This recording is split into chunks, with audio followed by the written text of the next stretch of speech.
Nigerian public debt rose to 149.39 trillion naira as of March 31st, 2025, marking a year-on-year increase of 27.72 trillion naira, that is 28.8%, when compared to the 121.67 trillion naira recorded in the corresponding period of 2024.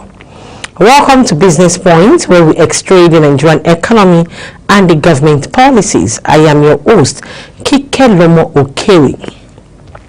The latest figure from the Debt Management Office indicates a quarter-on-quarter increase of 4.72 trillion naira, that is 3.3% from 144.67 trillion naira as of December 31st, 2024. This consistent upward trajectory in Nigerian debt stock reflects both fresh borrowing and the impact of depreciating exchange rates on external debt obligations. The surge comes amid ongoing fiscal pressure, rising revenue, and continued dependency on both local and foreign borrowing to fund the national budget. External debt climbed to 70.63 trillion naira, largely on currency effects. Nigerian external debt as of March 2025 stood at 70.63 trillion naira, that is $45.98 billion, a significant jump from 56.02 trillion naira, that is $42.12 billion in the same period in 2024. This represents a year-on-year increase of 14.61 trillion naira, that is 26.1%. In quarter-on-quarter terms, external debt rose modestly from 70.29 trillion naira in December 2024. A marginal increase of 344 billion naira, that is 0.5%. However, the dollar-dominated debt rose by 3.86 billion naira year-on-year. The much steeper increase in naira terms, highlighting the underlying impact of foreign exchange depreciation on Nigerian external liabilities. The Central Bank of Nigeria's official exchange rates used for converting debt in first quarter of 2024 was 1,330.26 naira per dollar. Although the specific rate for the first quarter of 2025 was not yet disclosed, the growing gap in naira terms points to a weakened exchange rate, which directly amplifies Nigerian repayment obligation on its dollar and euro dominated loans. External debt obligation include borrowing from multilateral institutions such as World Bank and African Development Bank bilateral sources, and commercial creditors including Eurobond investors. The bond of servicing this debt in naira terms has become heavier as local currency continues to slide in value, a trend that could deepen its reform and aimed at establishing the currency do not yield result.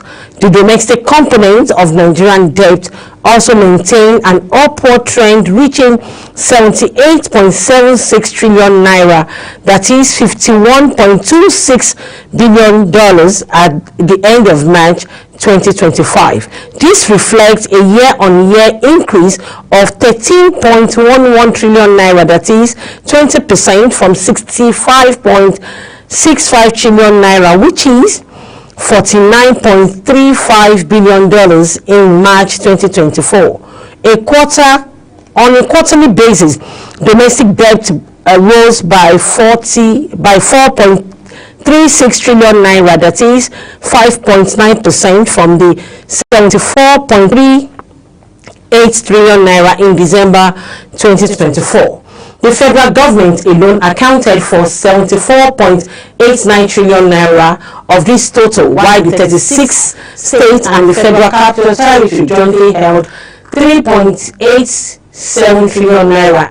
Interestingly, state level domestic debt declined slightly from 3.97 trillion naira in the fourth quarter of 2024 from 4.07 trillion naira in the first quarter of 2024, settling at 3.87 trillion naira at the end of March 2025. The reduction reflects improved debt repayment efforts by subnational governments, largely supported by a high inflow from the Federal Account Allocation Committee.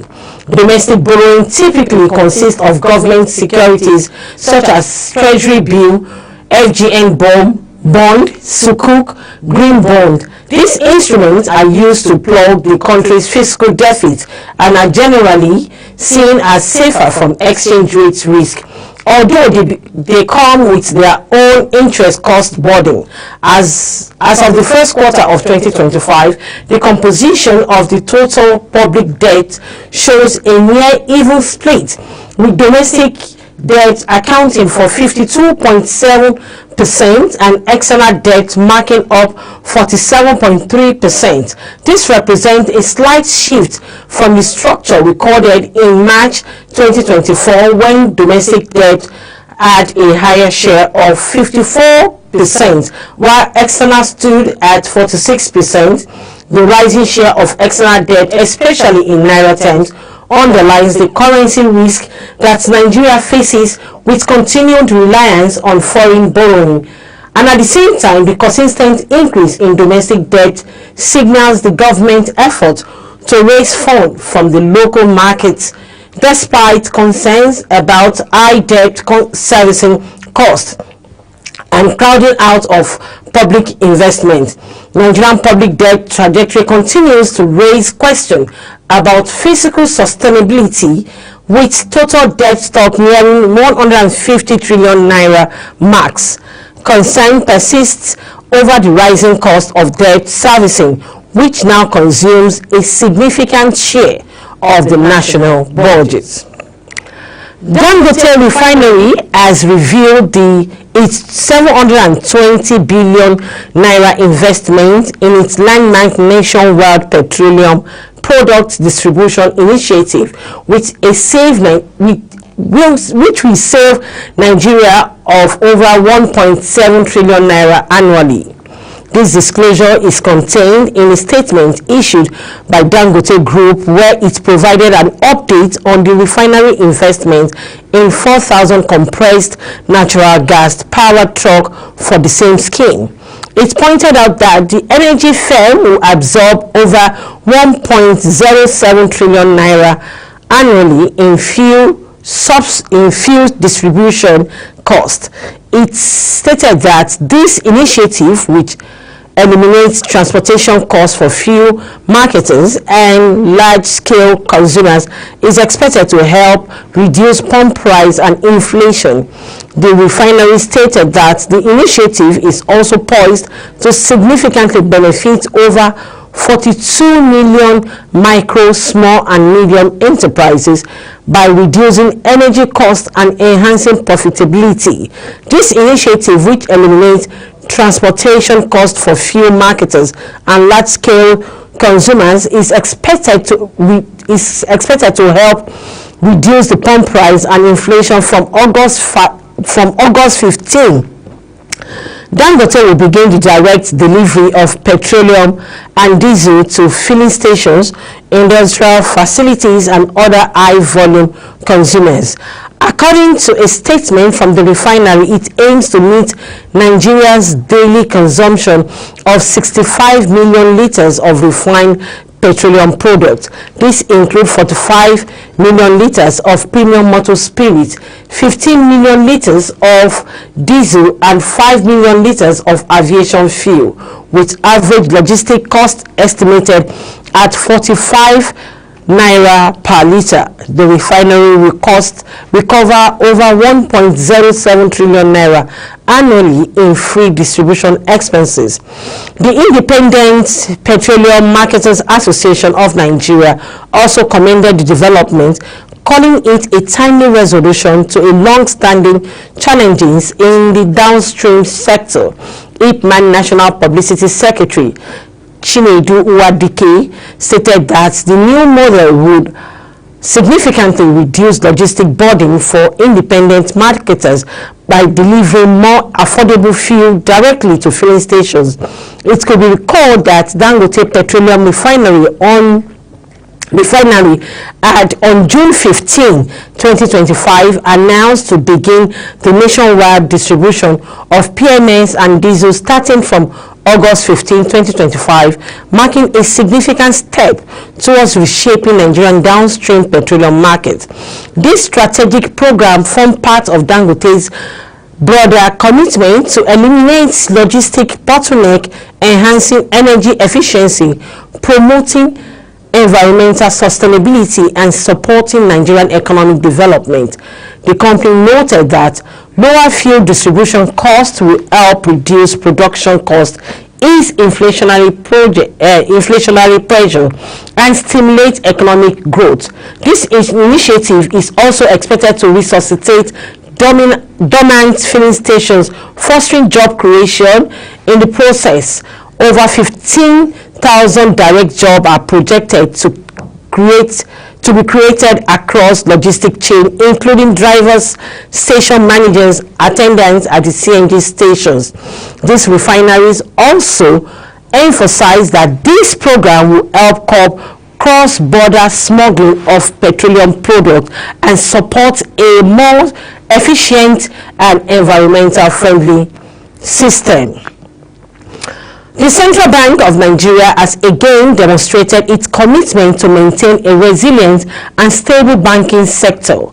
The Apex Bank issued a directive temporarily suspending dividend payment, bonuses, and foreign subsidiary investments for banks operating under regulatory forbearance. This measure's intervention reflects the regulator's proactive stance in safeguarding Nigeria's financial system during a critical transition period. The directive addresses banks currently benefiting from credit or single obligor limited forbearance arrangements. The three-pronged approach is straightforward and targeted. Suspend shareholders dividend, defer executive bonuses, and halt foreign subsidiary investments until capital adequacy and provision level achieve full compliance with prevailing standards. This supervisory action deserves commendation for its strategic timing and precision as Nigerian banking continues to navigate complex economic conditions, including foreign exchange volatility and evolving credit landscape. The CBN emphasized on capital retention demonstration, forward-thinking leadership. These measures ensures the financial institution maintaining adequate buffers to absorb potential shock while supporting the broader economic recovery trajectory. The temporary nature of this restriction is particularly noteworthy rather than imposing permanent constraint. The CBN has established clear exit criteria tied to regulatory compliance and capital restoration. This approach balances prudential oversight with the banking sector long-term growth aspiration, acknowledging that LV Bank are essential for sustainable economic development.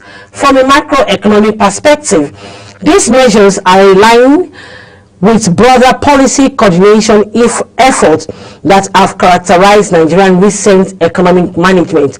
Just as CBN earlier disclosure of foreign exchange reserve boosted market confidence, this latest intervention signals institution maturity and regulatory sophistication.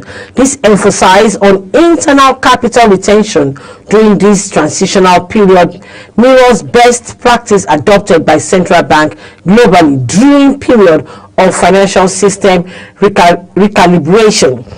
Similarly, measures have been implemented across different jurisdictions during this time of economic stress. The European Central Bank restricted dividend payments for Eurozone bank during the COVID-19 pandemic, maintaining this restriction until capital position were deemed sufficiently robust. The Bank of England imposed comparable limitation on UK bank in 2020, suspending dividend and variable remuneration to preserve capital buffers.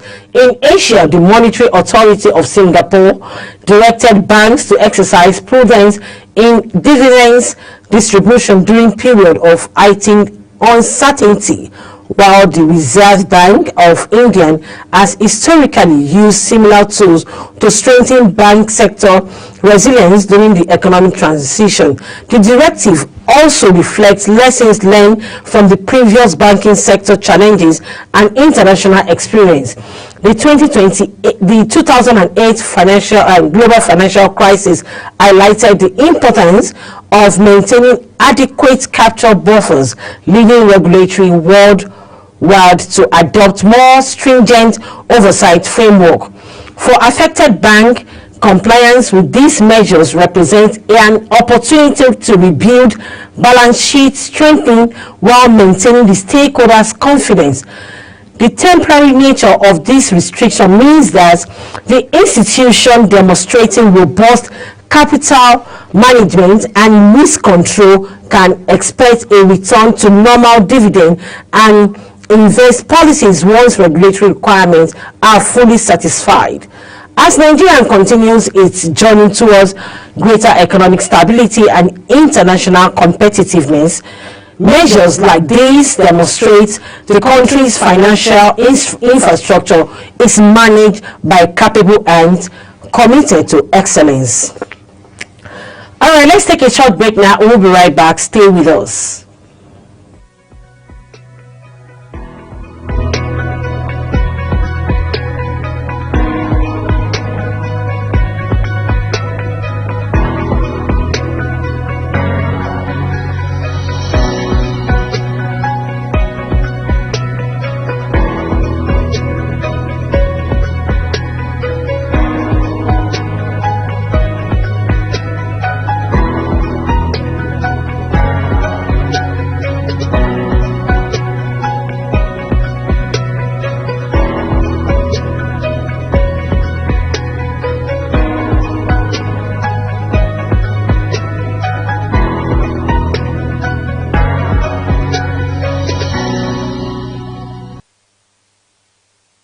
Welcome back. If you're just joining us, this is Business Point, where we extract the Nigerian economy and the government policies. The Comptroller General of Customs Service, Bashir Adewale Adeniyi, has been elected as the chairperson of the World Customs Organization Council, the highest decision-making body of the organization. His appointment takes effect from July 1, 2025, and places him at the helm of the global institution that brings together the heads of 486 customs administration across the world. The announcement was made via a statement published on the official website of the WCO. According to the statement, Adeniyi succeeds Edward Kerista, the Commissioner of the South African Revenue Service, who completed his maximum 2-year term as chairperson.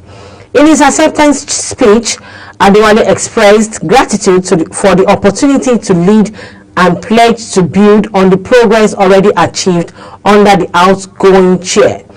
He acknowledged the leadership of his predecessors and committed to advancing the organization's strategic goals. In addition, Adewale election, the session in Brussels also produced new regional vice chair for WCO. The United Kingdom was appointed for the European region, while South Africa was selected for the East and Southern region. The WCO Council convenes annually and plays a vital role in shaping the policy direction of global custom practice.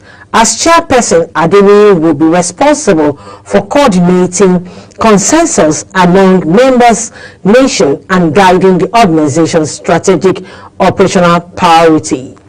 All right, let's take a quick look at the stock market. The Nigerian All Share Index ended the trading week of June 26, June 27 on a strong note, gaining 1,857.54 points to close at 119,995.76 points.